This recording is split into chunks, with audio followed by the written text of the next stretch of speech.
Ever feel like you're living in a sci-fi movie? Recent congressional hearings on UFOs have pushed the debate about alien life into the mainstream, with officials claiming the government has secret knowledge and even evidence of non-human biological matter. That's wild. And I think it's the first time such testimony has been taken seriously at a national level. Today, we'll dig into modern UFO evidence, ancient traditions, and some truly puzzling discoveries. We'll explore legendary incidents like Roswell, ancient descriptions of sky beings, the Dogon tribe's mysterious astronomy, and the science behind the search for extraterrestrial life. Plus, we'll look at unexplained artifacts, the possibility of cosmic quarantines, and what happens if aliens really are watching us. By the end, you'll have a new perspective on how humanity fits into the cosmic story. So buckle up, let's uncover what's fact, what's fiction, and what's still staring us in the face. Jumping right in, those congressional hearings stirred up old memories of the Roswell incident. Back in 1947, a mysterious crash in New Mexico was quickly dismissed as a weather balloon. But rumors of alien bodies and government cover-ups haven't faded. It's almost impossible to ignore how that single event shaped the public's imagination. Even now, many believe the government is holding on to evidence that could radically change our understanding of the universe.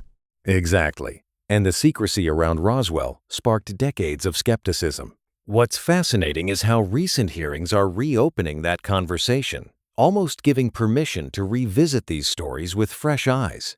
That actually reminds me, when officials testify under oath, it changes the tone.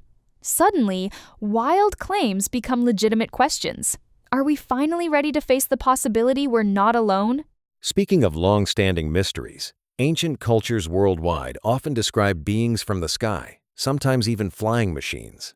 The Vedic texts from India mention vimanas, which sound uncannily like spaceships. And it's not just India. Sri Lankan mythology talks about Ravana's mechanical peacock, while Sumerian and Babylonian legends feature cosmic journeys. Even the Bible has stories of prophets taken away in strange vehicles. Why were so many cultures fixated on similar themes? Maybe these were attempts to describe real phenomena with the limited vocabulary and technology of their time. It's tempting to dismiss them as fantasy, but the sheer volume and consistency of these accounts makes you wonder. I've had something like that happen too, where myths seem to echo scientific discoveries. Is it possible ancient people witnessed events they couldn't fully explain? Let's zero in on the Dogon tribe in West Africa. Their knowledge of astronomy, especially details about the Sirius star system, is genuinely baffling. They described a companion star to Sirius B before modern telescopes could even confirm its existence. What blows my mind is their claim about planetary orbits, Jupiter's moons, and Saturn's rings. Those are things early European astronomers struggled to prove, yet the Dogon had these insights centuries ago. Some say their knowledge came from amphibious beings visiting Earth, a story that's both fascinating and controversial. It raises big questions about how ancient societies acquired scientific information.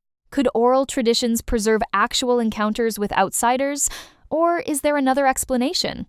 The Sirius mystery remains one of the most intriguing puzzles in astrobiology. Funny you say that. There's no shortage of unexplained artifacts. From iron statues in Dogon caves to the Nazca Lines, Stonehenge, and even strange objects found in coal and sandstone, the evidence keeps piling up. What really gets me are those ancient artifacts embedded in coal, supposedly millions of years old. If they're genuine, it challenges everything we think we know about human history. But skepticism is healthy. Many discoveries, like the Peruvian alien mummies, turn out to be dubious. Still, some artifacts, especially those with astronomical significance, are harder to dismiss. It's almost as if science and folklore are locked in a dance, each pushing the other to ask harder questions. How do we separate real anomalies from clever hoaxes? After centuries of scientific inquiry, we still don't have a clear answer to whether we're alone. Fermi's paradox asks, if the universe is so vast, why haven't we seen clear signs of other civilizations? Some theories suggest aliens might intentionally avoid us, or even that Earth is under a cosmic quarantine because of our violent tendencies. Others think we're part of a galactic experiment being watched to see if we overcome our flaws. That's a sobering thought. With billions of habitable planets out there, statistical odds favor life. Yet, Our methods of searching, like waiting for radio signals, might be flawed.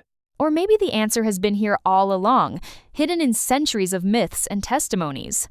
What if aliens have always been part of our story, but we just didn't recognize them? If reports of recovered non-human biological material are true, analyzing its biochemistry could confirm the theory of panspermia life spreading across the cosmos.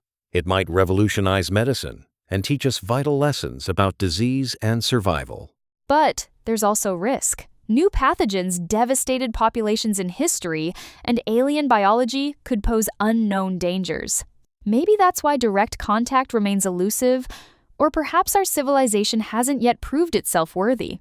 That brings us to what matters most, making our society interesting and sustainable.